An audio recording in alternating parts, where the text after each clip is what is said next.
In the heart of Jerusalem, a discovery whispers secrets of ancient times, aligning with biblical tales and stirring the soul with its profound implications. Recent discoveries of an ancient structure in Jerusalem align exactly with the description of Jesus' tomb in the Bible. Architects at the site of the Church of the Holy Sepulchre in Jerusalem have unveiled the exact site described in the Gospel of John. Now in the place where he was crucified there was a garden, and in the garden a new sepulchre, wherein was never man yet laid. There laid they Jesus.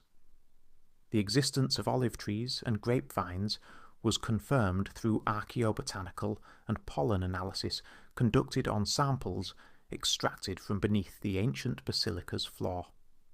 It suggests these findings date back to the pre-Christian era, although radiocarbon testing is yet to be carried out. We know that the area was already part of the city at the time of Emperor Hadrian when the Romans built Aelia Capitolina. However, at the time of Jesus, the area was not part of the city yet.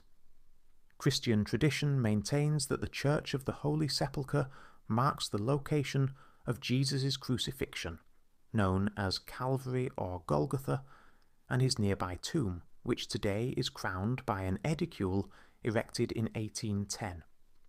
In 2019, after years of internal disputes, the three primary religious communities overseeing the Church, the Orthodox Patriarchate, the Custody of the Holy Land, and the Armenian Patriarchate, consented to renovations.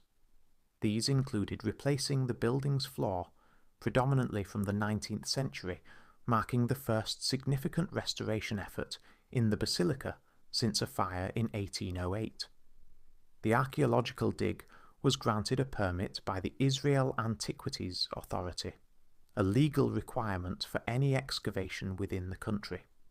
During the renovation works, the religious communities decided to also permit archaeological excavations beneath the floor.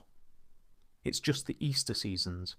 However, currently, we do not have any active excavation sites as the church is preparing for Easter, when it needs to be fully accessible to pilgrims.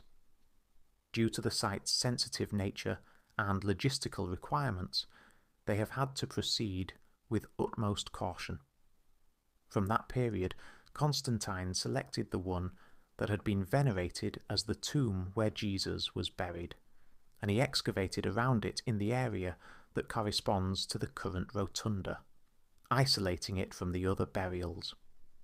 Within the Holy Sepulchre complex lie several ancient tombs, including one attributed by Christian belief to Joseph of Arimathea, who is traditionally held to have offered Jesus his own burial space.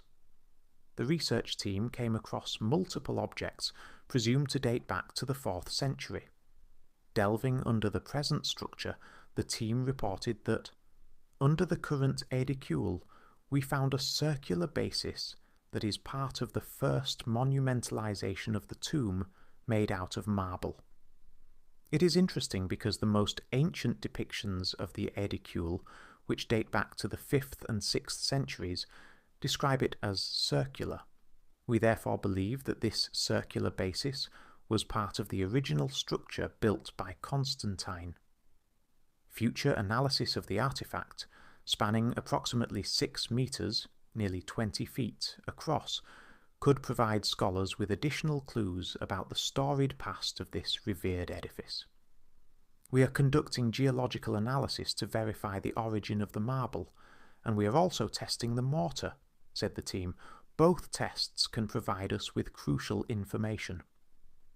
Another discovery that definitively hails from the 4th century is a cache of coins unearthed in the eastern section of the current rotunda. The oldest coin was minted during the reign of Constantius II, 337 to 361 CE, while the most recent ones were issued under Valens, 374 to 378 CE. The team has also uncovered hundreds of animal bones, evidence of centuries of feasting by priests and pilgrims. Both sites yielded remains of sheep, goats, pigs, chickens, geese, and pigeons, as well as a significant quantity of fish. Identified species included a ponyfish from the Indo-Pacific Ocean and a cod from the Atlantic. We also discovered several shells of a terrestrial snail species that is still consumed today, the team added. This species originated here and spread around the Mediterranean,